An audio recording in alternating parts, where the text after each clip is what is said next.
Welcome to an Odyssey in Mixology. This is the second part of my segment on using ginger in cocktails, and in this video, I'm going to make 3 medium complexity ginger-based drinks. I'm also going to talk about how I came up with each so that you can apply similar ideas in your own drinks. If you haven't subscribed, then please do so. Enjoy.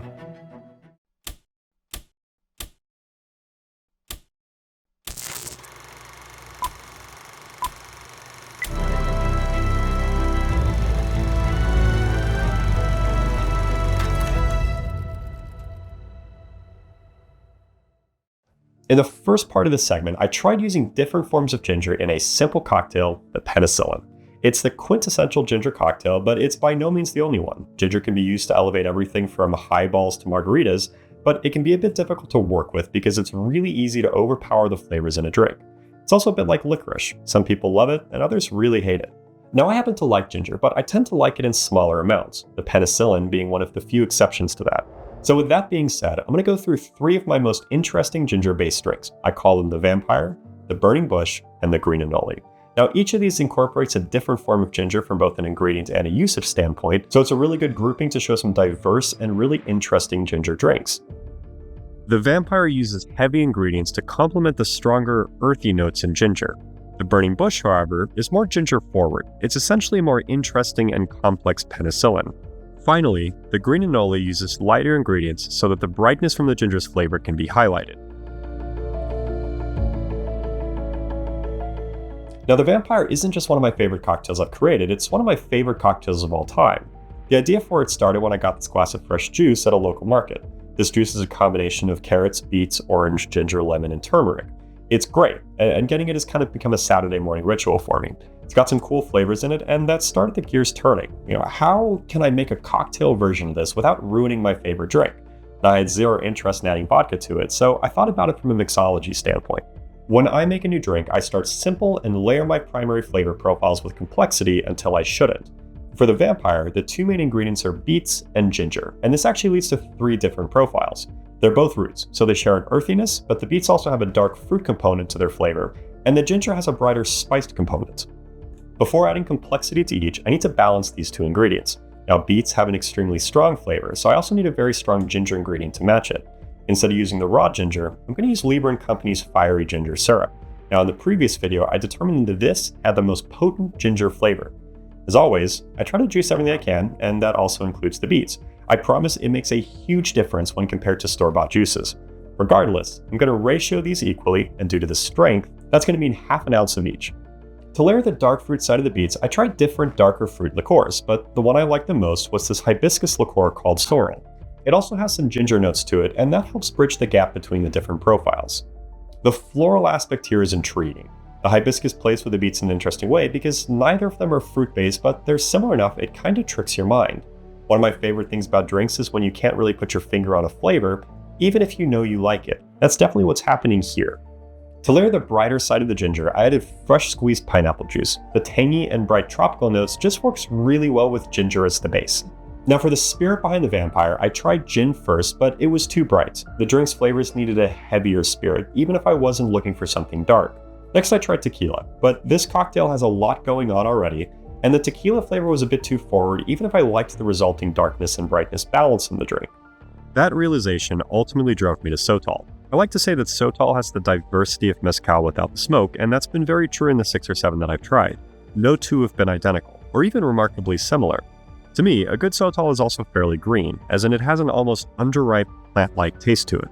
To complete this drink, I added lime juice, agave nectar, and a spicy hibiscus sea salt rim. It complements both the hibiscus liqueur as well as the spicy side of the ginger and the Sotol lime combination.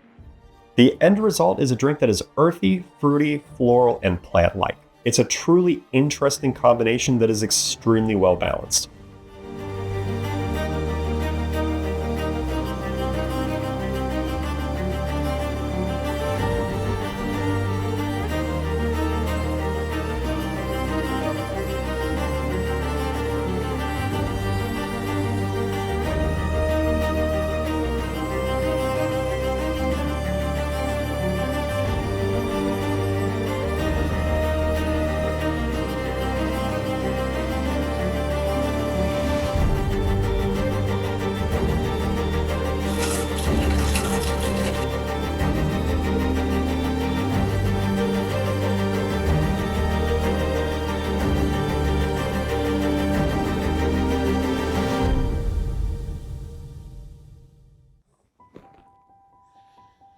Now, the Vampire is one of my favorite drinks of all time. The aroma is incredible, and it should be. It contains a lot of powerful and very aromatic ingredients. The beets and the ginger work really well together, and their earthy root smell kind of permeates through some of the brighter fruit notes. The flavor is pretty complex, but nothing is muddled and it's very smooth. Each flavor kind of rolls into the next one, which is really cool because the flavors in this stick around for a while. Like 5-10 seconds after you're done sipping it, you can still taste the beets and the ginger and the fruit flavors on your tongue. Now, it tastes kind of like dark fruit and earth, but there's brightness from the ginger, and the sotol has a really interesting underripe plant-like note that kind of undercuts everything and sticks around for the entirety of the sip itself. And this really does hit a wide spectrum of flavors, but it's still refreshing and clean throughout all of it. The hibiscus and tahini rim is just a fun extra spark of brightness and spice that complements all the other flavors regardless of if you lick it before or after a sip. Now, the ginger notes aren't the top flavor here, but they're on the podium all the same, and they do come through very clearly. Now, I still firmly believe that using the Lieber & Company syrup is the right move here. The potency in the flavor is needed for the ginger to shine through the backdrop of other flavors, and the naturalness stops it from standing out in a negative way. It's a fantastic, amazing drink. The Vampire is a very approachable drink that serves as a nice starting point when getting into unique cocktails and ingredients. Fans of margaritas will find some of the flavors recognizable, even if lime is the only shared ingredient. The other flavors are unique and complex, but not overly weird. Sometimes when cocktails go too far, they become more about appreciating the drink rather than enjoying it. This cocktail toes the line between both perfectly. It's never failed to win over casual cocktail drinkers or expert bartenders alike.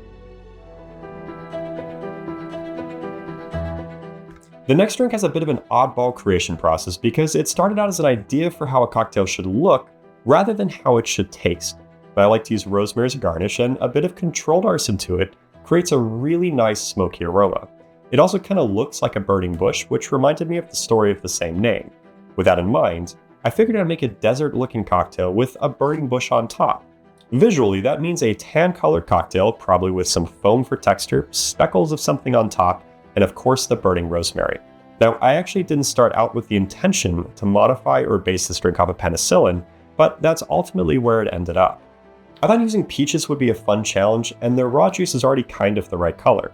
For the spirit components, I chose a cognac because I wanted something a bit lighter than a whiskey. I also added a ginger liqueur, mostly to shake things up a bit, but this combination of ingredients actually goes together really well. They all share some similar aspects, regardless of how subtle those aspects might be. They kind of blend together into a single, really interesting flavor. For the citrus component, I obviously went with lemon based on the other ingredients. To balance that out, I added a honey syrup because it paired well with everything else.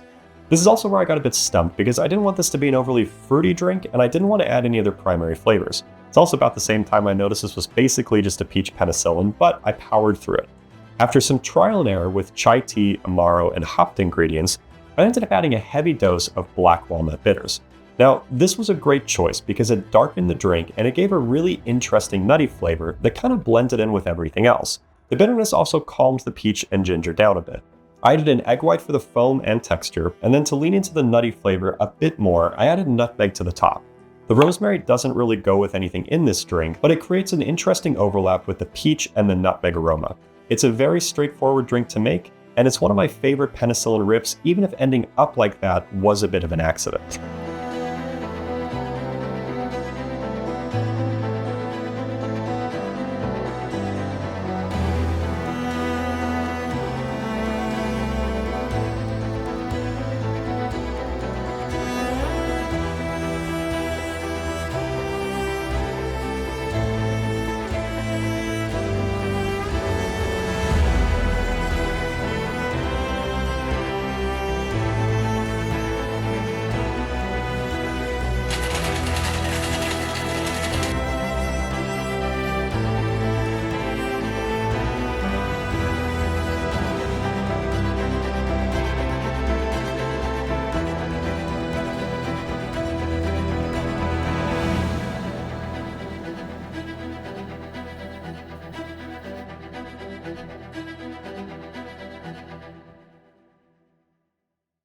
So the burning bush is my take on a penicillin, but with more complexity.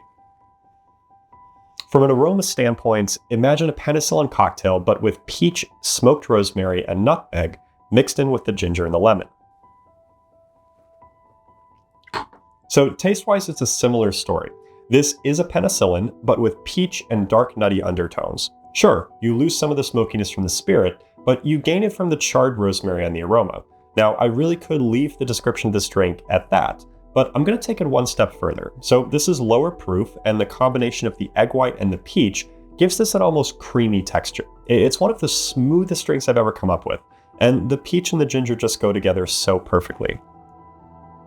The black walnut and nutmeg isn't necessary for this to be a good drink, but they add just enough complexity and darkness that it's a completely worth it addition. It's nearing fresh baked peach pie, but the acidity stops it from straying too far.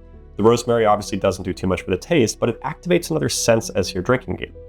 Again, it's not needed for this to be a good drink, but the drink would feel a bit incomplete without it. The burning bush takes an established recipe and takes it in a different direction. Although the penicillin is perfect in its own right, the additions to the burning bush create a more approachable cocktail. The peach and nutty flavors kind of remind me of peach cobbler, and I find this to be a bit more of a dessert-style drink, even though it isn't artificially or even overly sweet. Overall, this is a wonderful ginger cocktail that falls a bit more on the familiar side, even if it's a refreshingly new take on a modern classic. The final drink is the green Andoli. And as I mentioned, the reason for coming up with this drink was to create something that highlighted the bright side of ginger in a bit of a new way. Now, there are plenty of bright liqueurs, so I started mixing small tastes of each with fresh ginger. The combination that I like the most used Saint Germain's elderflower liqueur. It's a fairly sweet floral liqueur and has a light texture that complements the ginger very well. When I think bright and refreshing flavors, cucumber comes to mind first, so I added this to the ginger and the elderflower mix. There needs to be a citrus, so whilst lemon or lime could both be justified, I chose lime. Whilst a budget white rum will work here, I ended up choosing a light rum from Equano because the more complex flavors just worked really nicely with the ginger.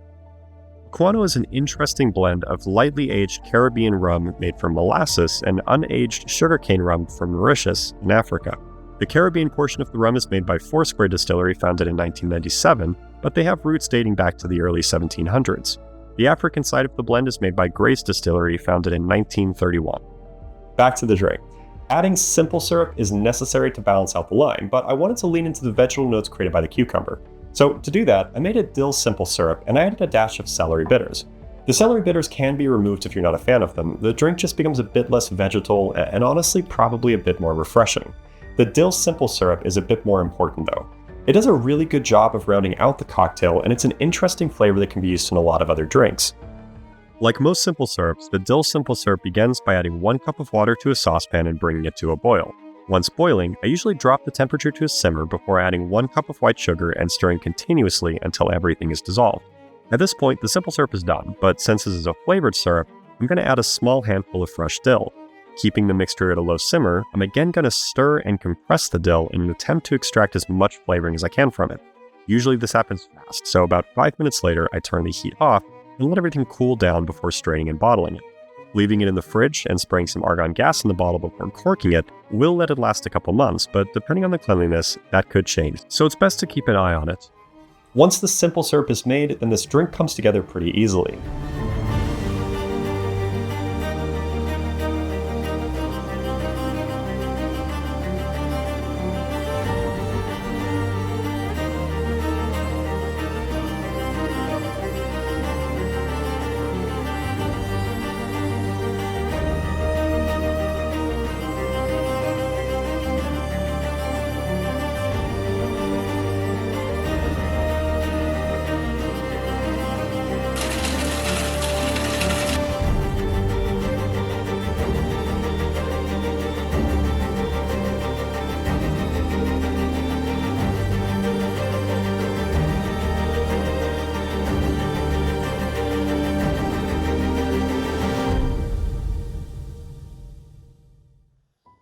Now, the green Andoli is a bit of a weird drink, but the aroma is bright and interesting. The rum smell is minimal, and what you really get from this drink is cucumber, dill, celery, and a bit of sharpness from the ginger. Now, the flavor is really where this drink comes alive. The cucumber is forward, but it's not nearly as forward as it is on the smell. It's tempered quite a bit by both the ginger and the dill. That combination of 3 primary flavors isn't perfect, but it's good.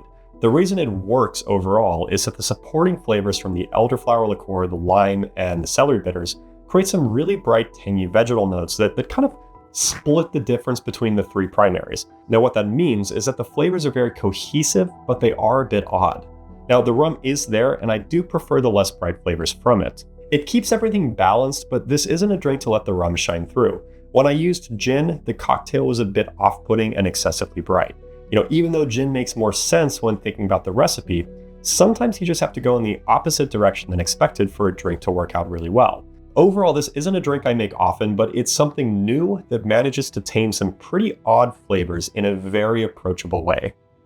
The green Anoli can be refreshing and tart, but a single dash of celery bitters brings out the vegetal notes from the dill and the cucumber in full force.